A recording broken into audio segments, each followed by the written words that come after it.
Ya, adik-adik, kali ini kakak akan mengajarkan tentang pecahan ya. Pecahan itu adik-adik merupakan bagian dari keseluruhan ya. Bagian dari keseluruhan. Nah, dituliskannya dengan A per B. Ya, A-nya adalah bagiannya, B-nya adalah keseluruhannya. Misalkan kakak punya roti nih. Ya, roti sobek. Yang rasa coklat, ada rasa stroberi, ada rasa kacang, ada rasa almond. Yang rasa coklat kakak kasih sama adik kakak. Berarti bagian untuk adik adalah 1 dari berapa? 1, 2, 3, 4 dari 4 bagian.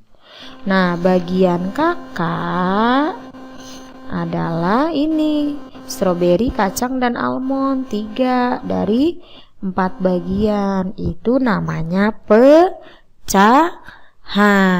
ya. Nah, biasanya yang atas ini disebutnya dengan pembilang. Yang di bawah ini dengan penyebut. Nah, kalau pembilangnya sama ya, kemudian penyebutnya semakin besar ya, maka pecahannya semakin kecil. Misalkan gini,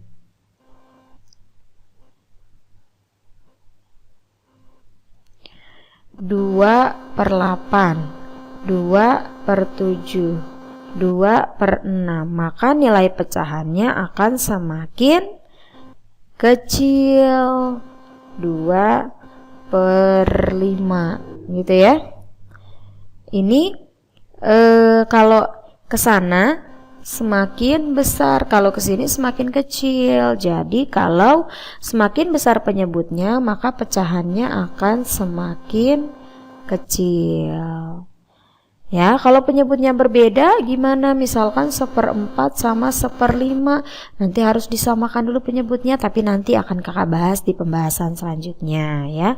Sekarang adik-adik yang penting sudah paham dulu apa itu namanya pecahan. Kita lihat contoh soal berikut ini.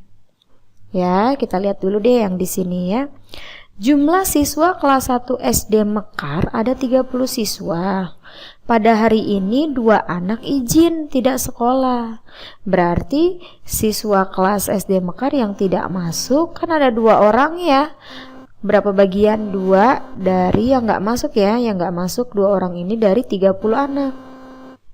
Ya, jadi ada 2/30 bagian. Sebenarnya ini bisa diperkecil adik-adik. Ini bisa jadi harus sama, atas bawahnya kita bagi dengan bilangan yang sama. Kita bagi 2. Kalau 2 dibagi 2 kan 1, 30 dibagi 2 15. Berarti pecahannya adalah 1/15 gitu ya. Oke. Kita lihat nomor 2. 1 buah apel dipotong menjadi 2 bagian sama besar. Apel ya. Nah, dipotong 2 nih sama besar. Berarti kita dapat berapa? Betul, 1 dari 2. Setengah ini bagian dari kakak setengah, bagian dari adik setengah. Berarti kita dapatnya 1/2. Tidak usah diperkecil karena ini udah kecil ya. Nomor 3, pecahan yang senilai dengan 3/5. Kalau senilai, kalau tadi kan ini diperkecil adik-adik. Kalau dia nanyanya senilai, kita kaliin. Mulai dari yang terkecil 2. Ya, bisa juga kali 3/3, kali 4/4, tapi harus sama pengalinya, nggak boleh beda. Ya, bisa juga kita kali 3/3, bisa juga kita kali 4/4, bebas ya. Jadi ini 6/10 senilai dengan 3/5. Gitu ya. Misalkan 3/5 adik-adik, kakak aku mau dikali 4/4, boleh. Berarti 12/20, ini senilai dengan ini. Begitu ya adik-adik ya. Oke, cukup paham nih. Kita lihat nomor 4. Perhatikan gambar berikut. Gambar di samping menunjukkan pecahan berapa, yuk. Yang diarsir ya, maksudnya ini. Yang diarsir berapa bagian? Yang diarsir tuh ini 1, 2, 3. Berarti gambar yang di samping yang diarsir adalah 3 dari keseluruhan. 1, 2, 3, 4 ya kan? 3/4. Ini yang diarsir, bagian yang diarsir. Oke, kita lihat nomor 5 yang terakhir. Bu Yuni membeli 9 butir telur, ternyata sampai di rumah pecah 1 butir. Berarti yang pecah itu ada berapa bagian ya?